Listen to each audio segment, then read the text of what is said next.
બોટાદ સુરેન્દ્રનગરના થાન તાલુકાના તરણેતરના મેળા ખાતે આયોજિત પશુ પ્રદર્શન હરીફાઈમાં બોટાદ જિલ્લાની જાફરાબાદી ભેંસે પ્રથમ ક્રમ મેળવ્યો. રાણપુર તાલુકાના દેવળિયા ગામના પશુ માલિક સંજયભાઈ માલિકિયાને ₹50,000નો ચેક એનાયત કરાયો. પશુ માલિકી સંજયભાઈ દ્વારા જણાવ્યું કે પશુપાલન વિભાગ બોટાદ દ્વારા મને સતત માહિતી અને માર્ગદર્શન મળ્યું, જેનો હું આભારી છું.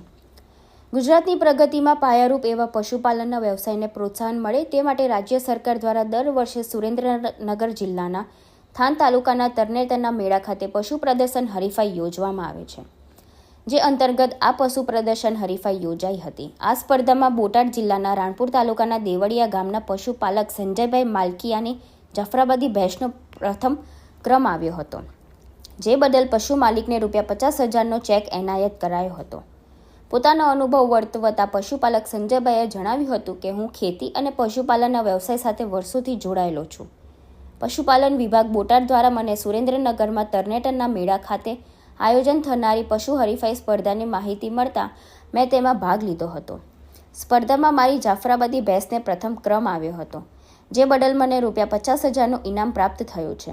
ઉપરાંત મારા ગામથી તરણેતરના મેળા સુધી લાવવા લઈ જવાનો ખર્ચ પણ પશુનો નિભાવ ખર્ચ પણ પશુપાલન વિભાગ દ્વારા મને આપવામાં આવ્યો હતો, જે બદલ હું પશુપાલન વિભાગના અધિકારી અને પશુ ચિકિત્સા અધિકારી રાણપુરનો આભારી છું.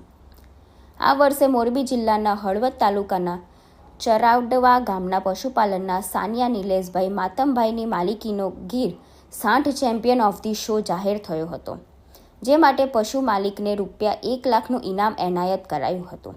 ગીર ગાય તથા કાંકરેજ ગાયની શ્રેણીમાં રાજકોટના કસ્તુરબા ધામ ખાતેના સ્વામિનારાયણ ગુરુકુળની ગીર ગાય પ્રથમ ક્રમે રહી હતી, જ્યારે ભુજના ઢોરી ગામના ગાગલ લક્ષ્મણભાઈ ગીપલભાઈની કાંકરેજ ગાય પ્રથમ ક્રમે હતી.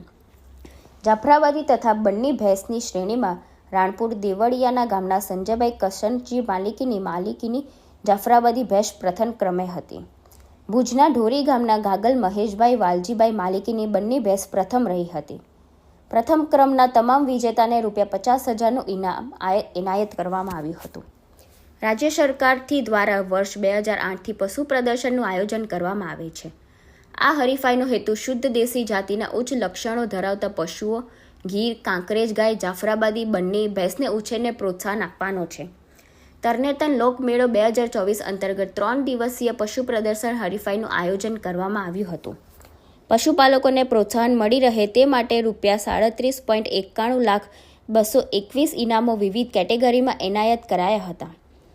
આ પશુ પ્રદર્શન ચેમ્પિયન ઓફ ધ શોને ₹1,00,000નું ઇનામ આપવામાં આવ્યું હતું.